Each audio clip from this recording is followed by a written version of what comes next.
Hello everybody, and welcome to the Maximize Your Omnichannel Potential, Align Channels and Reduce Brand Risk webinar. For today's webinar, we have two expert leaders joining us from Guardian and Proofpoint to share their knowledge and answer your questions. During the webinar, please do send us all of your questions using the chat box on your screen. We really want to make this discussion as interactive as possible, so please do take advantage of this opportunity to get all of the answers to your burning questions.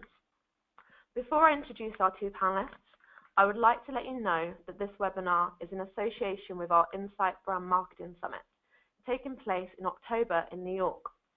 Proofpoint will be joining us, and they'll also be speaking and presenting amongst 400 marketing leaders, from CMOs to senior leaders, to discuss everything from omnichannel integration, personalization, content and storytelling, and attribution and insights. I will share further details about this webinar and how you can join Proofpoint tomorrow. So now to begin, I would like to introduce our panelists. So first up, we have Nate Isaacson, the Director of Social Media at Guardian. And secondly, we have Dan Nadir, Vice President of Digital Risk at Proofpoint. So now let's jump over to Nate to give a quick introduction, and we will start the webinar. So good afternoon or good morning, depending on where you're located. I am Nate Isaacson. I am the Director of Social Media at Guardian Life. And my job each and every day is I work with our advisors, and I'll tell you a little bit more about this today during our WebEx. And you know, I've been doing this for about this role for about 6 years, and we've definitely taken our program to a different level. So Dan, I don't know if you want to jump in and say a few things about yourself, and then we'll get started. That sounds good. Thanks, Nate. My name is Dan Nader. I'm VP of the Digital Risk Group here at Proofpoint, and our mission is to work with companies like Guardian to help them add security and compliance to their social programs. So I'm looking forward to talking to you more about that. All right, excellent. So just to kind of give you a little bit of background about Guardian, to kind of level set the playing field, we're a almost 60-year-old mutual life insurance company, and if any company can do it, an insurance company is doing social, I think any other company in the world can actually do it. We're based in Lower Manhattan, a couple of blocks from the stock exchange. We have about 5,300 home office employees, and then we actually have a distributed sales force of about 3,000 financial professionals that are located in 80 plus of our general agencies. So think about those as your local offices. I'm sitting this morning in Dallas, Texas, and here in Dallas we have an agency that goes by Opus One Advisors. If we go down the street to Austin, Texas, we have another one. Capital Wealth Strategies, we've got a Houston, we've got Wealth Design Group and White Rhino.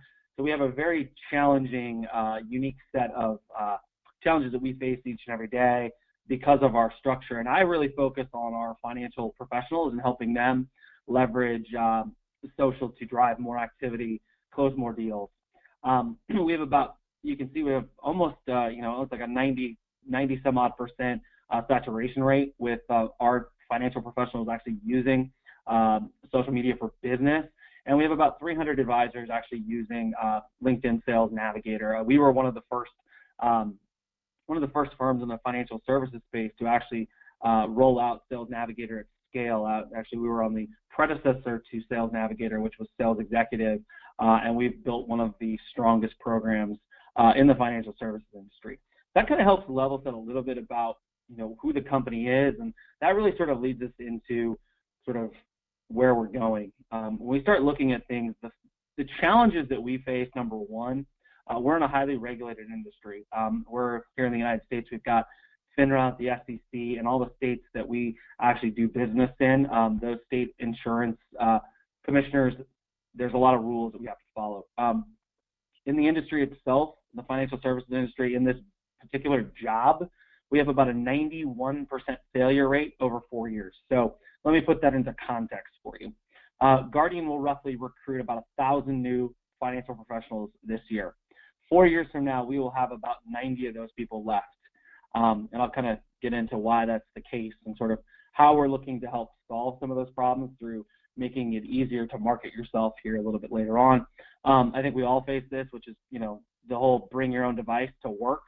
And that really is a challenge. And, we've been working really closely with Proofpoint on how do we help solve that problem, especially being that we're in a highly regulated space. We've got a lot of rules, compliance risks that we have to face each and every day. And then ultimately, you have high turnover, which leads to a lot of knowledge gap. This industry that I happen to be sitting in today, the average age of a financial advisor is, it's closer to 50 than it is, 40.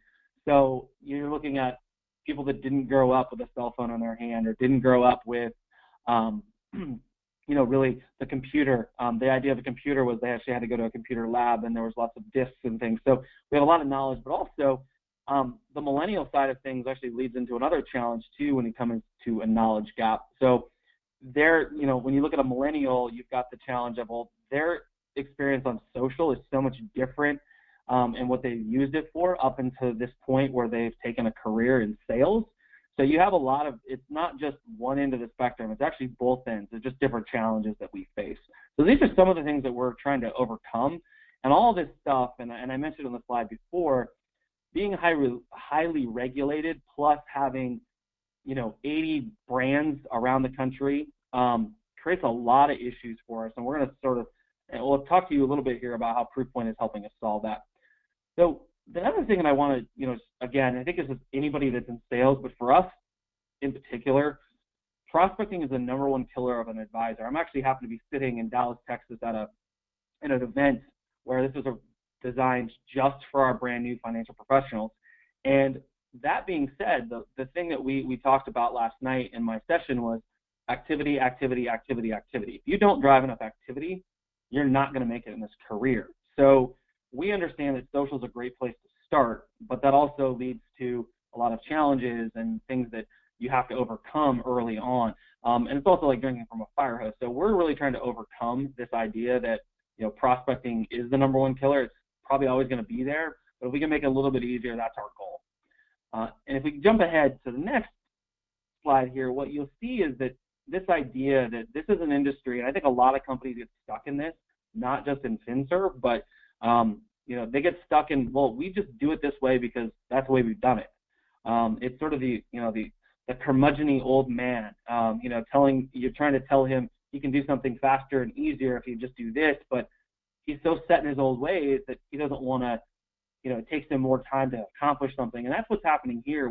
I was talking to one of our leaders last night of one of our agencies, and it was interesting. He was saying that I go into these management meetings and people are still talking about number of dials and drop-ins and other old archaic things, and it's sort of driving people to say, focus on the wrong metrics. And so, you got to sort of break that mold, because if you keep thinking the same way, you're going to end up with the same result. So the idea 7 years ago, that social it was just a fad, a lot of those companies sort of probably have faded by the wayside. Look at Blockbuster. I mean, Blockbuster is a great example, thinking that everybody wanted to show up at the store on a Friday and take their 2 kids into the store to find out that little, Sally and Timmy couldn't get the video game or the movie they wanted. Where's Blockbuster now? They're out of business because they thought about things the same way, and they ended up in the same result. So what we're trying to do is solve that problem and actually make it much easier for our advisors to do things. We've evolved our program. I won't spend a lot of time here. We went from an area of way back in 2011 where it was all about compliance to the point where we're at today, and with the work that we're doing with Proofpoint, and I'm going to share with you, is really around building culture, but also around making life easier. We're on our phones constantly, and that's the thing that we're actually doing all the time. We need to understand, we need to enable and empower our financial professionals actually to use that tool in a way that's easy and it doesn't get them into a lot of trouble. So what I want to share now is, why should you listen to what I have to say and what we're sharing here? Like I mentioned at the outset, we have one of the most mature social selling programs in all of the financial services industry. We've been recognized by LinkedIn as one of the top firms that does this just in general. But when we looked at our social selling index score for our average users at Guardian, they had a 28. But for our social sellers, our top social sellers using Sales Navigator, what you see here is they had a 56 average SSI. So what we see is a big lift in the, not only from providing a tool and a resource that makes life easier, but also providing a lot of other resources.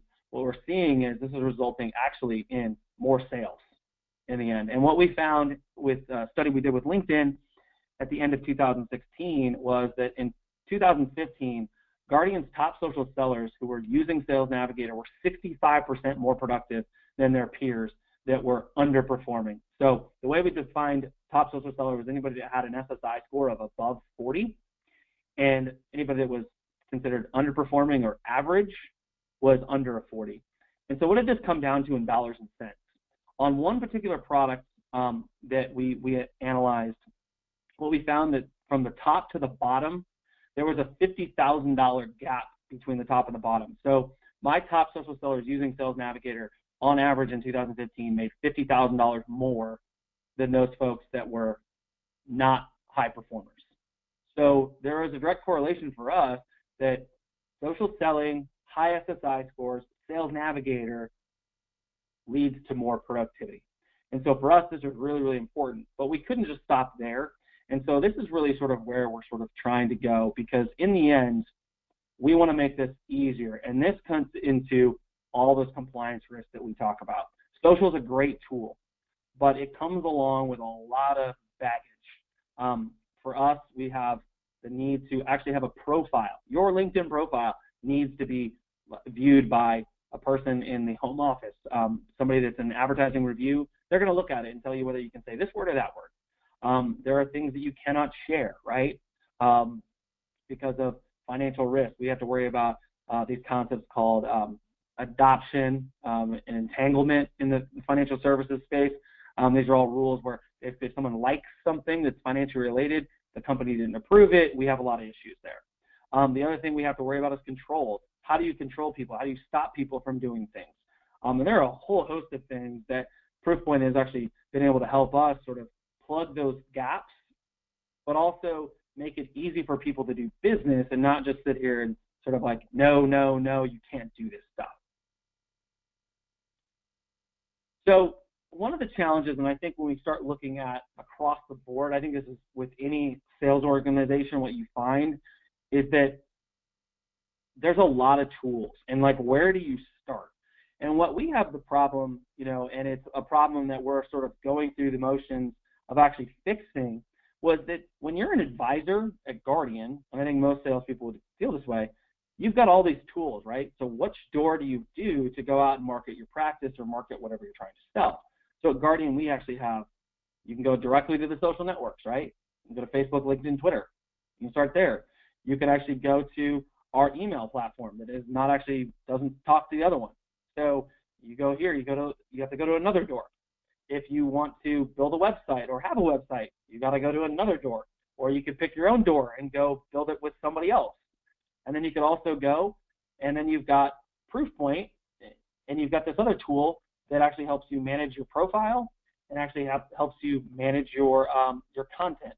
So in the end, we have way too many doors, which causes a lot of people to do nothing or waste a ton of time. And so this was a challenge that we started working with Proofpoint back in early 2016. And what we've found is what we're moving to is an area where we're going to make the world a lot simpler, a lot easier for folks. So introducing what we decided we needed to do is we needed to take a step back, take a step forward. So working closely with Proofpoint and figuring out who the best partner was for us. From the compliance end, it was Proofpoint. They've got some great technology, and Dan's going to share that with you here in a little bit. But then also looking at their great partner network. They have a ton of partners to choose from. And Grapevine 6 is one of the coolest tools that I've seen when it comes to content sharing and content aggregation and content publishing. And so what we found was this was a great combination for us because it actually makes us able to make the life of an advisor easy, simple. With a click of a button, they can actually share content across multiple different platforms and channels. So where we're at now is creating this idea of utopia. And what we're trying to do here is we're trying to make it simple, compliant, and make it quick and fast. So by simply starting with Proofpoint as our compliance partner at the bottom. sort of the underlying foundation of everything that we're doing. And then stacking on top of that grapevine sticks, what we've done now is we've actually built a very robust compliance content sharing tool, publishing tool that actually allows our advisors to share content to Facebook, LinkedIn, Twitter, with a click of a button. And they don't have to worry about, is that content compliant or not compliant?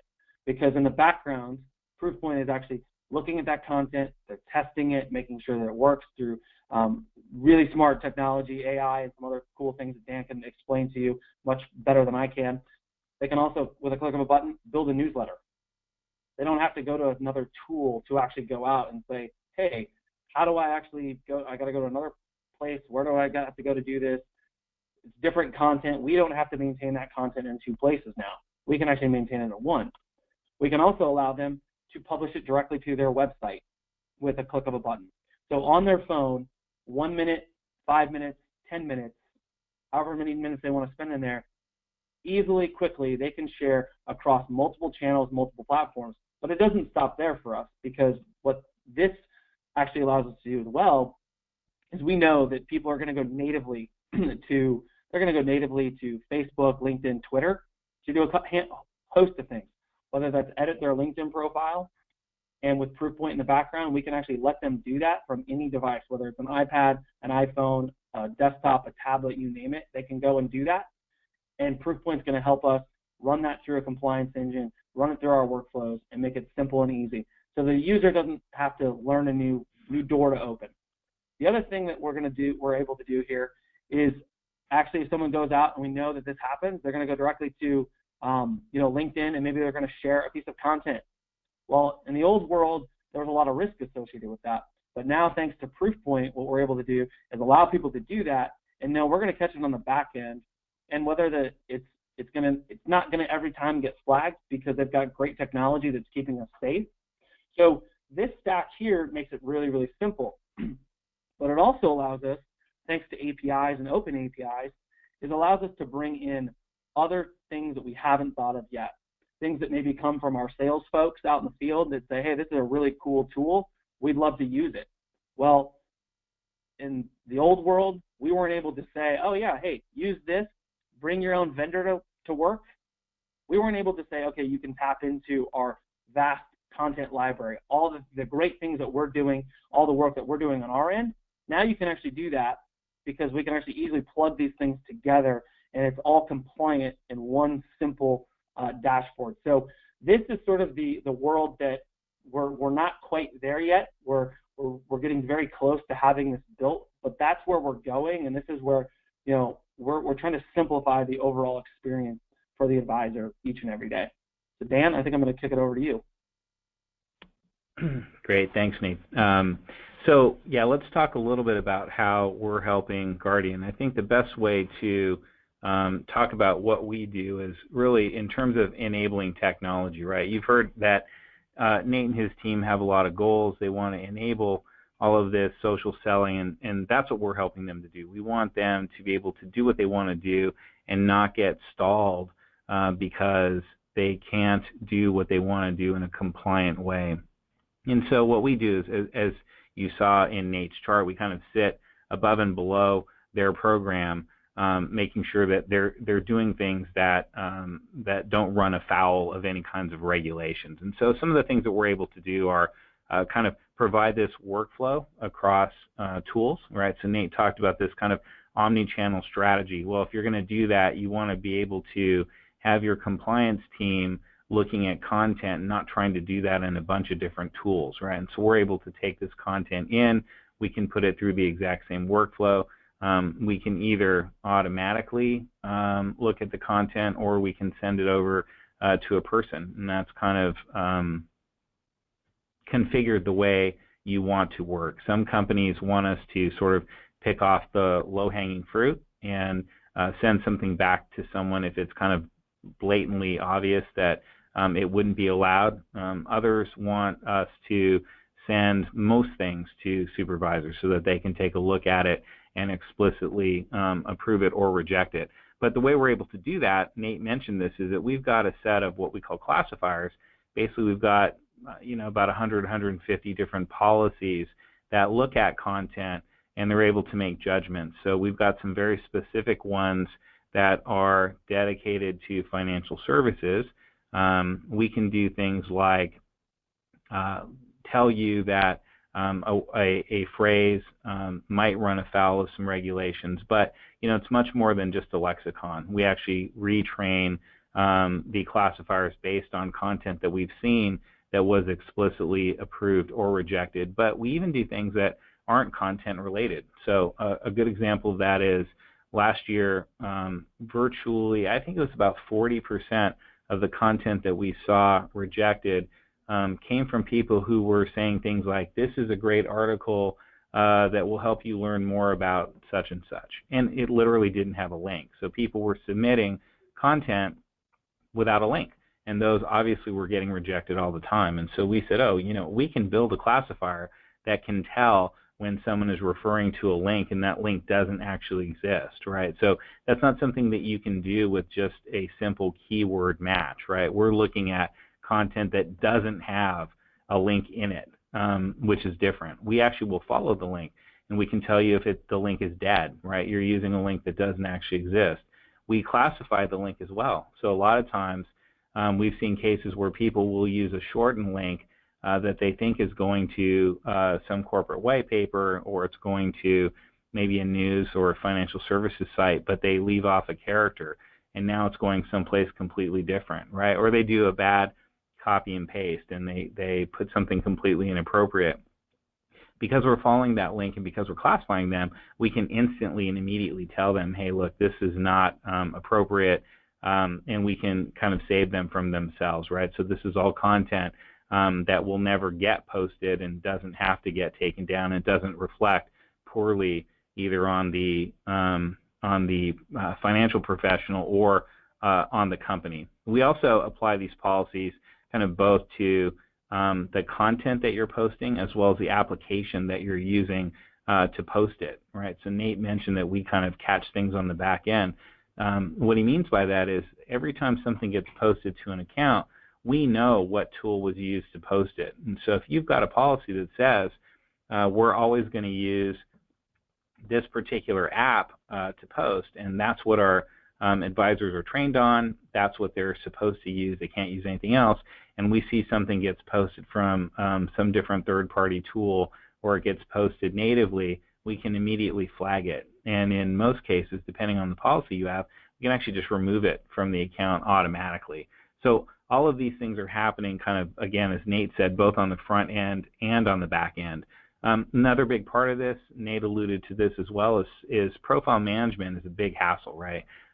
Technically, your profile is static content. That content has to be reviewed, and traditionally it's been very difficult to do that, right? We've talked to some firms who literally were having their professionals print out their LinkedIn profiles or their Twitter profiles, and the supervisor, someone in compliance, was marking them up, providing comments, and then literally saving this piece of paper in a file, right? And so now we've got a cool and easy way to basically send these profiles in for review.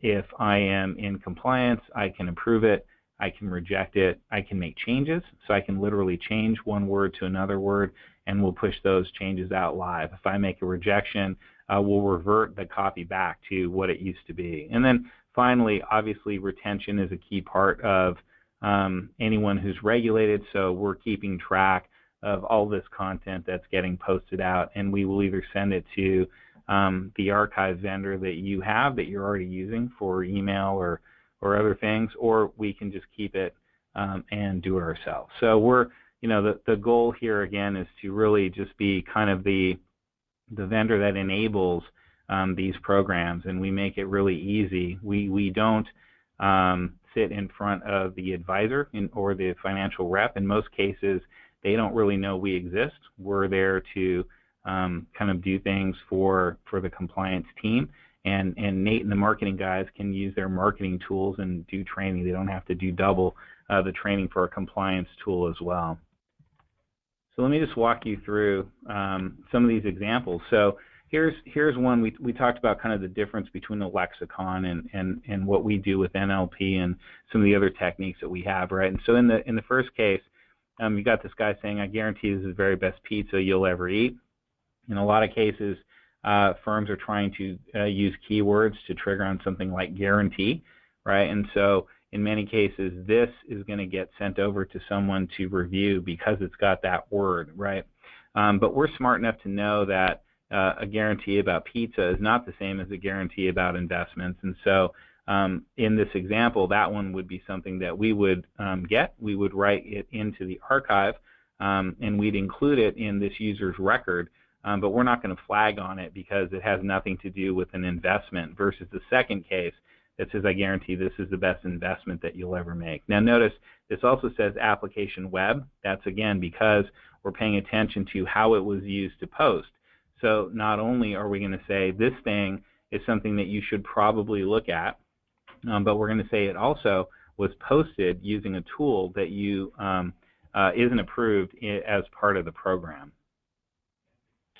So when I see these things, I can actually approve it.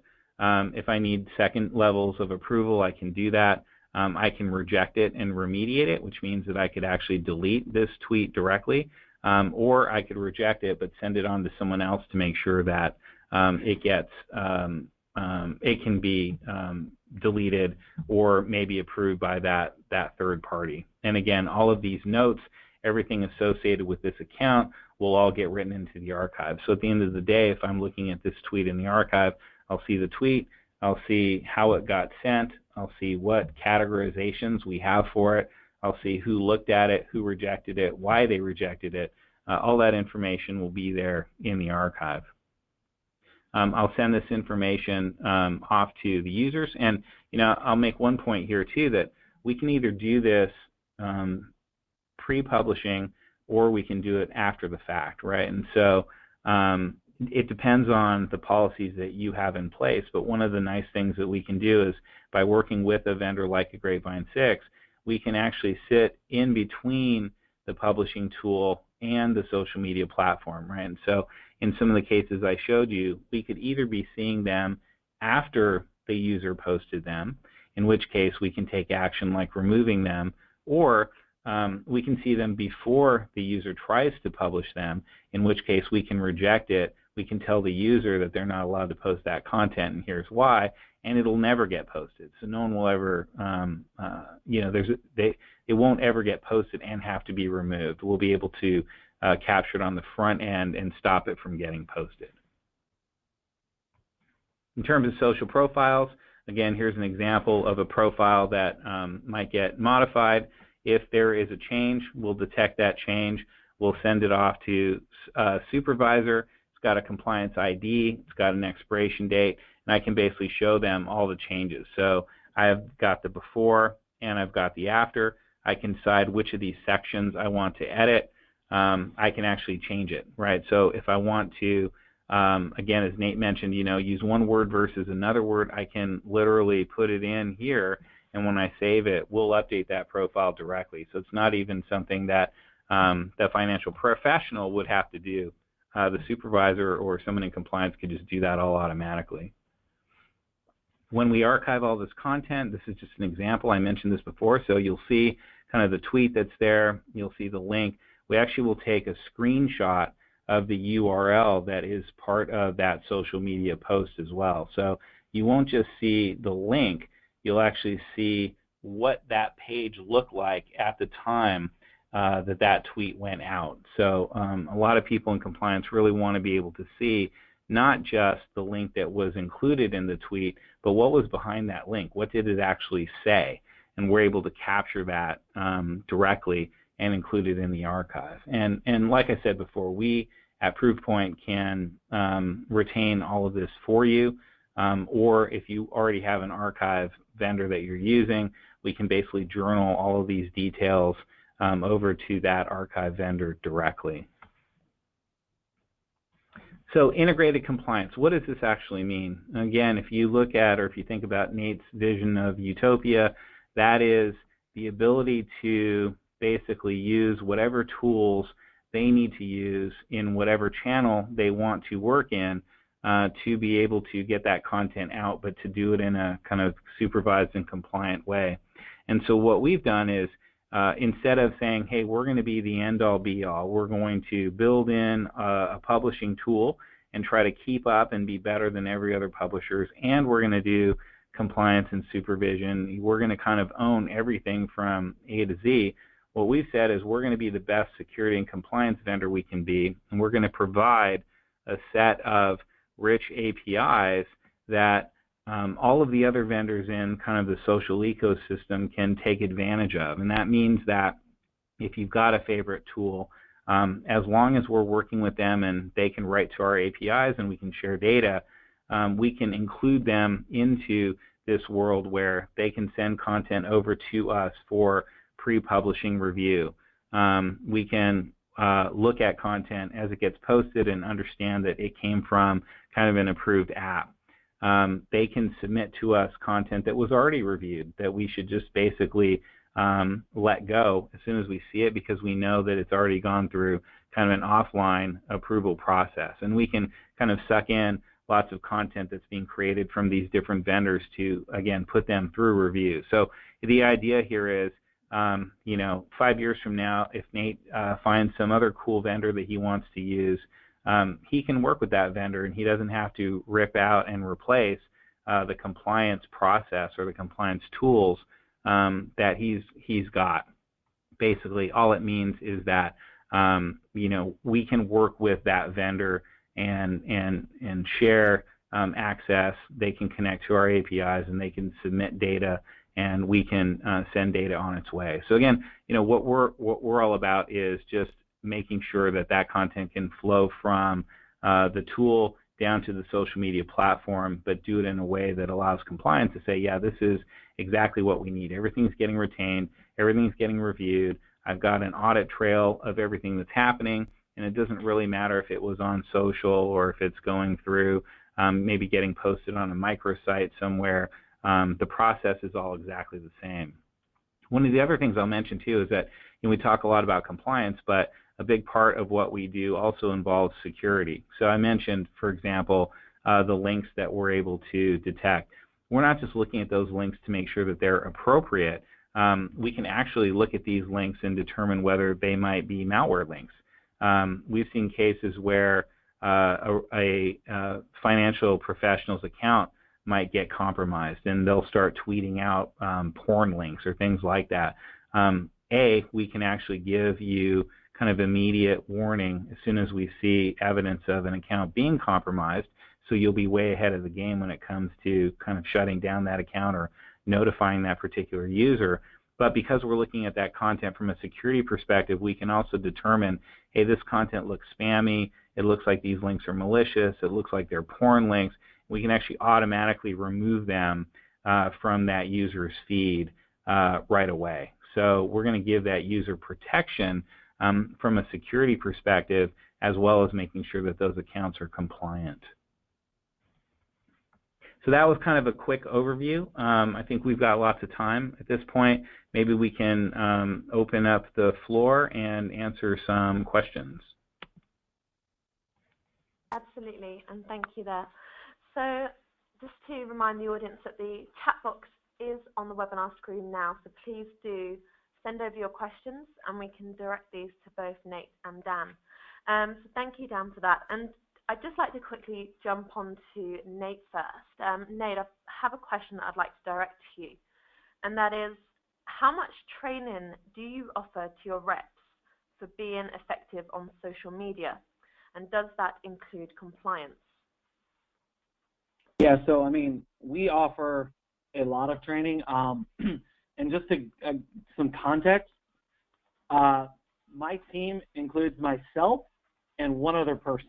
So even being a very, very small team of two supporting 2,500 plus people, we do a ton of training. So yes, we cover everything from the compliance. And so we actually, to even start, you've got to go through a training course that kind of lays out a lot of the rules of the road here at Guardian. And then on top of that, each week, every Monday, we actually have a series of WebExes. So it's a 4-part series, and we sort of break it down so that every Monday, at 1 o'clock Eastern, you're going to be able to actually go and actually have training on a particular topic. So the first week is on how to optimize your LinkedIn profile. The next one is on how to leverage it for finding prospects, people to talk to. Third one's on actually going through engaging with insights, so sharing content of value. And then finally we touch on building strong relationships. So we built it off of the social selling index score because it was really easy because we could actually break it down into very easy components. Last year we did over 600 hours of one-on-one coaching.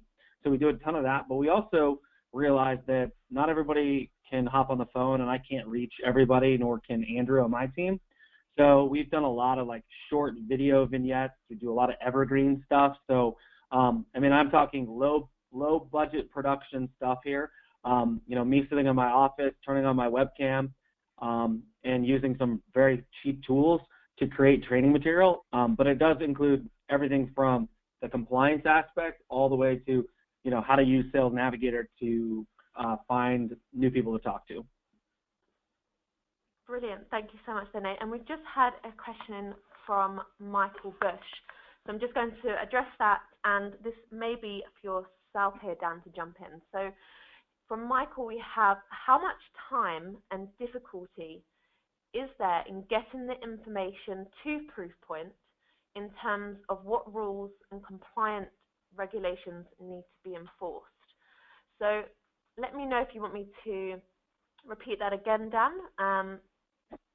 Yep. No, I got it. So I think there's two parts to this. When we engage with a firm, the first thing that we do is we look through kind of the policies that they have in place, and we try to map that to our software. So I mentioned to you that we've got 100 or maybe it's 150 different classifiers that are intended to trigger when something interesting happens, right? And so we basically work with the firm to understand which things should be turned on, which things should be turned off. Do you have any specific rules that you'd like to enable? So I didn't mention this, but for any given rule, you can say, I'm not interested in it at all. I am kind of interested, log it, so we can do some analysis later. Maybe I want you to notify me so I can take a look at it, but don't take any other action. Or, oh yeah, this one's really problematic. You remove it from the account, right? And again, I mentioned that we can do this for commenter content as well as for brand content. So most of what we've been talking about is brand content. It's the social seller who is posting content. But keep in mind that in a lot of cases, we'll see someone, maybe they'll tweet at a rep, or they'll make a comment, hey, I need help with my account, here's my account number, right? Things like that. We actually see that all the time. That would be a commenter policy where we'd say, well, this looks like personal information. Let's immediately hide that thing so that it's not out there in the public, but it's still available so that someone can reply to it. So basically, we can create these rules. We've got another firm who doesn't allow their sellers to ever use the term mutual funds, for example. So that's not a rule that by default we would turn on, but they've created a rule that just says literally, if you say mutual fund, that's going to flag, and so you can't do that. So they'll create a handful of custom rules. They set that up, and then basically all we need to do is we enable an account from a publishing tool like a Grapevine 6 or Hootsuite or whatever tool you're using to connect into Proofpoint, and after that it's just automatic. So I didn't show this as part of the presentation, but from the user's perspective, they would just type something in their their tool. They'd say submit, and instead of it getting scheduled or posting, they'd see a little notification that says this is being reviewed. If it's automatic, within a second they'd get another response that says approved, and it would just go through. So from a technology perspective, it's very seamless for the user. They don't have to do anything, but there's no time delay. It's all happening automatically. Thank you so much, Dan. And we've just had another question come in here from Pepper Evans, and this is for you, Nate. So does Guardian develop pre-approved content for its advisors to share through social, or does it let its advisors find/develop their own content? So, question we hear a lot. It's both. So it's yes and yes. And the beauty is that sort of I think a lot of like today, some of your like prior to Proofpoint, we didn't have an option. We had sort of to kind of use the honor system and treat advisors like adults and say, we trust you to make good decisions and share your own content. So a lot of them would just get so afraid of our rule around, like, if it's business related, you need to have it pre-approved. If it's non-business related, go ahead and share it on your own. And so what would happen is they just kind of do nothing because it was so gray. But with the introduction of Proofpoint and Grapevine 6, what this has allowed us to do is, A, we continue to develop our own content. We have brand, on-brand content that speaks to the messaging that we want to get out from the home office. But the reality is that content is, we think it's fantastic, but we know the reality that content is probably not going to get as much engagement as the stuff that matters to the individual that's actually sharing content, because they're probably passionate about different things, or their market that they're working in isn't going to be super excited about, a life insurance policy or a mutual fund, for example, but they might be really interested in the NBA finals just got over, or they're really into baseball, or they've got kids, so summer vacation, what do you do? So we allow them now a lot more flexibility. So with Grapevine 6, they curate about 75,000 records, articles a day from about 10,000 sources around the world. 6,000 of those are in English. So what we're able to do is index those and bring them in and decide what things would we just automatically let flow in because they're more lifestyle stuff.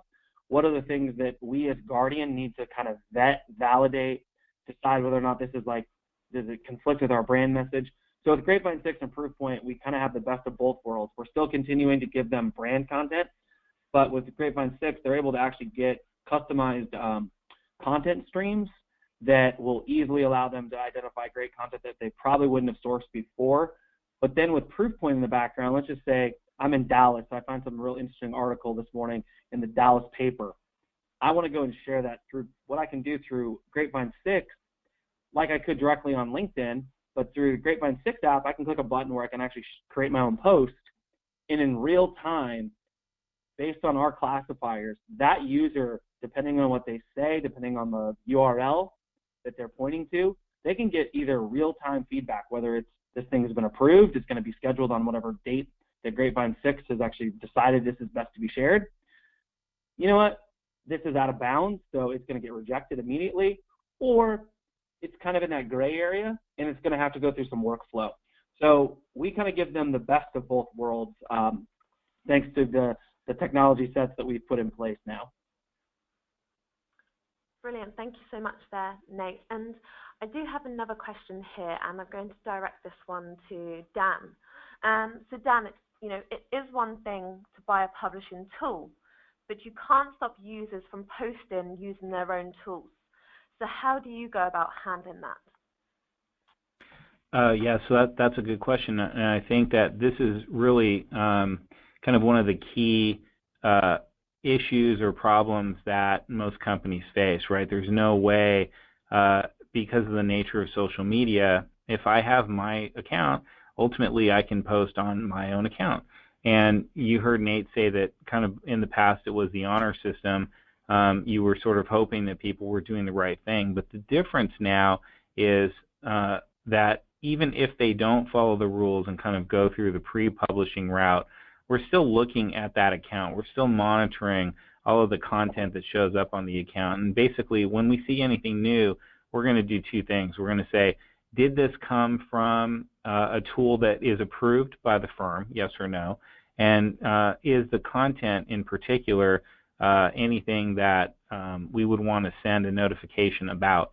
Most firms basically take the stance, if you don't use our tools, then by definition, this post isn't compliant, right? It could be very innocuous, but if you're kind of going around the system, then it's going to get rejected. And so we've got the capability of actually removing that content directly. Or, again, we can just send a notification to the supervisory team saying, hey, Bob Smith just posted this. Bob posted directly from his phone. and here's the content. And then they can decide whether they want to let that content continue to live on the account or whether they want to remove it. But for sure, they're going to have a conversation with Bob about, using kind of the proper tools.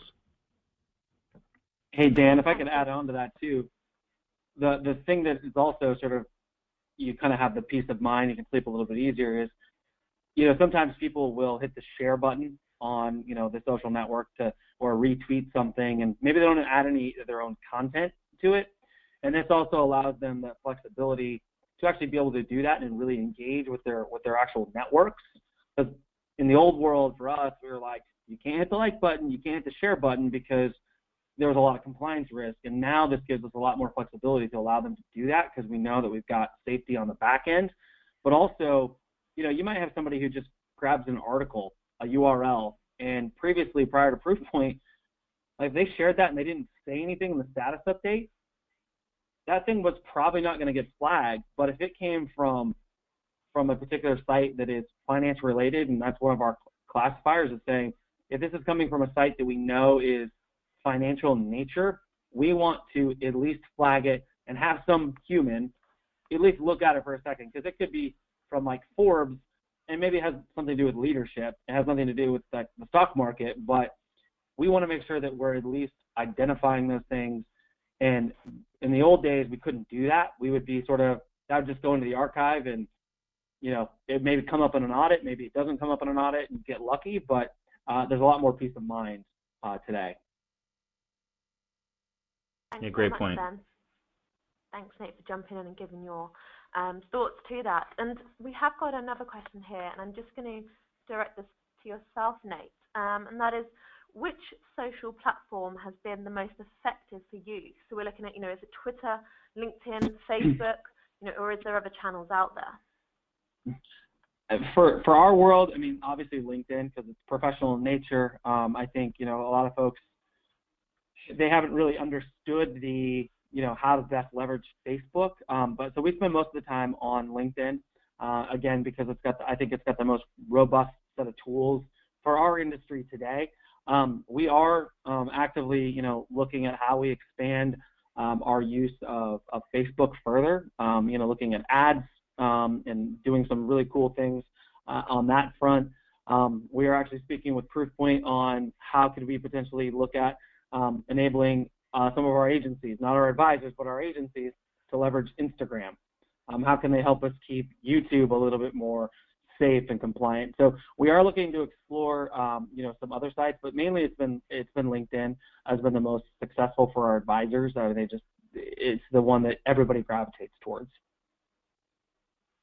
Brilliant, thank you.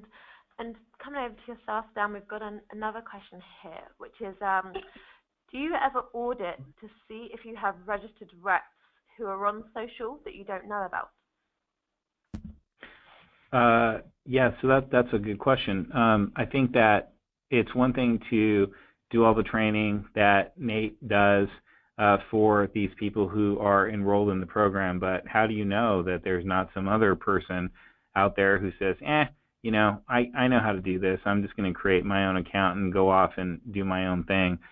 We didn't really talk about this, but the other side of the compliance coin is sort of being able to discover these accounts. And so one of the tools that we have, and I think most firms use, is a scanning tool that can look out on social media to find those accounts to determine whether someone is self-identifying as being, an advisor, a rep, an agent, and basically flag those and bring them into the fold. So at that point, you can say, okay, look, we found 5,000 accounts, 4,900 of them are in the program. We've got these other 10 who aren't.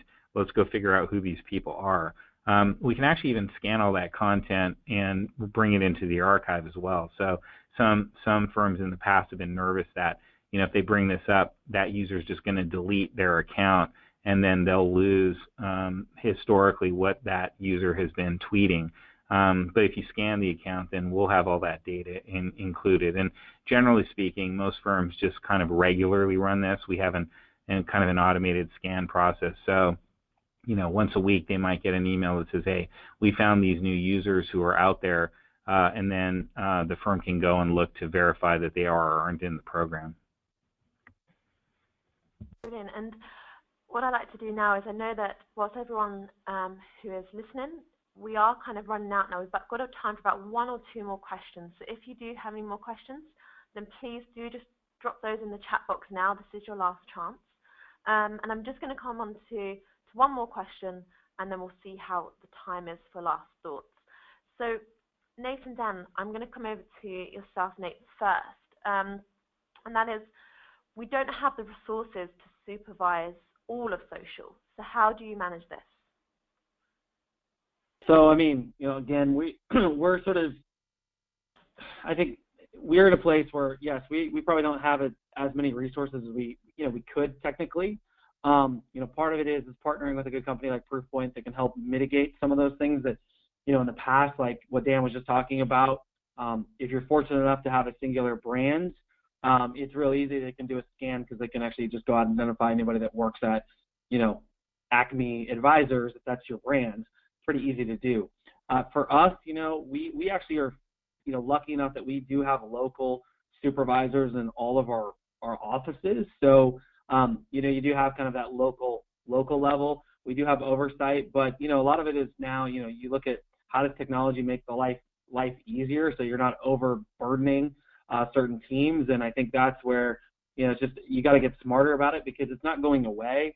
And I think the more you try to restrict things, you're actually creating more risk in the end. So I think it's, technology, figuring out how you can sort of, my chief compliance officer always says, if you're risk adverse, this is the wrong industry. So you might want to find a different job because there's a lot of risk involved with it. But you got to have the proper procedures, in place.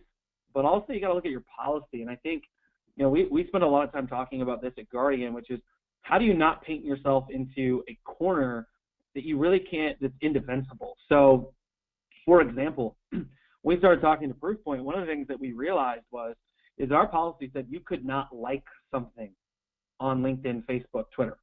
That was our policy. And everybody, I think, it just kind of said, oh, everybody's adhering to the policy. Well, then I walked into a room last July and said, I think Dan was in the room. I said, look, we had nearly 20,000 likes in the last 6 months from our advisors. So our policy was at a point where if a regulator had looked at it, they would have said, wait a minute, you can't enforce your policy. So I think you have to kind of, as much as this industry is built on risk, you have to look at can you reasonably do something? And I think that's part of, managing compliance and managing that risk is understanding that there are certain things that are just completely out of your control. Technology can be a huge help, but also there's realities, and you kind of have to understand that you can't paint yourself in that corner. I hope that kind of gives you an understanding of how we approach it, but it's not just like, I'll throw more people at the problem. It's technology. It's getting smarter at your policy and understanding that the world is going to change and evolve, and FINRA is going to adjust how they give you, their perspective on things is going to change, and how do you address those things. And so I think it's constantly reviewing your policy, reviewing technology partners like Proofpoint, et cetera. Yeah, and I'll just add, I think that's where we add value, right? When people look at the future and they say, wait, we're going to add 5,000 more people who are doing this, like how are we possibly going to supervise? And when we tell them, well, look, we're going to deploy some automation for you to make this all easier, right? We're not going to send everything to you. We're going to just send things to you that you really need to see. I think it gives them more confidence that they can say yes and move forward. And the likes is a great example, right? It's too easy to like from your phone, like from somewhere else. It just happens. And so instead of trying to ban it, that's not probably realistic for many firms.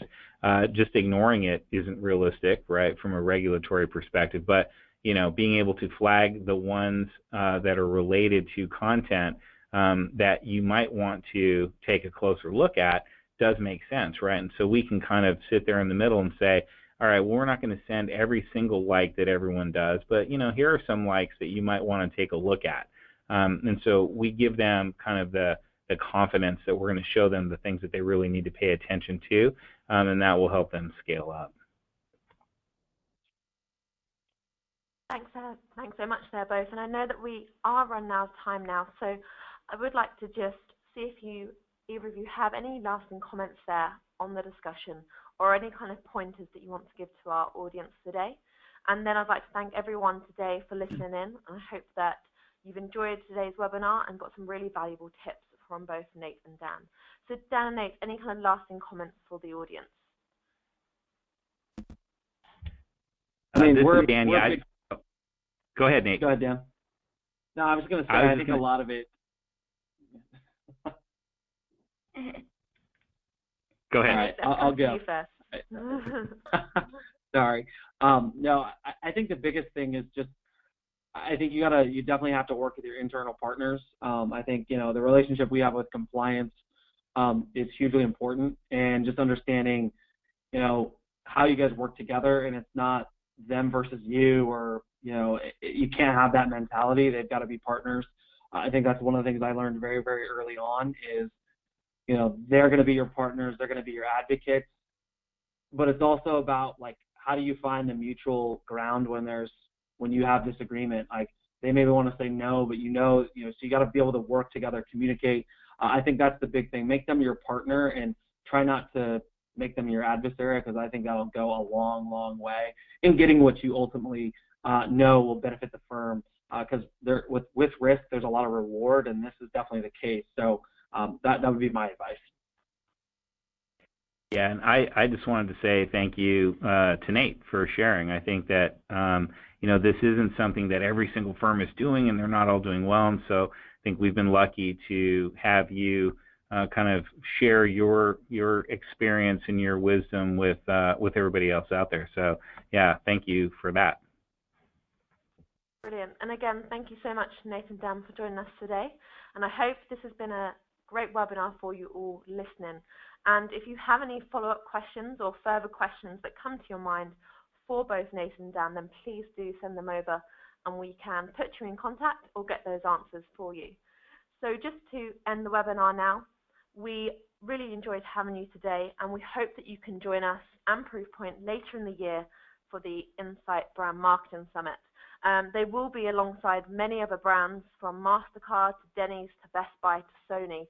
So do take a look at that link on your screen right now, theinsightgroup.com/events/east. So with a big thank you to everyone, I'm now going to leave the webinar and hope you all get a chance to review the event and send us your feedback. Thank you all.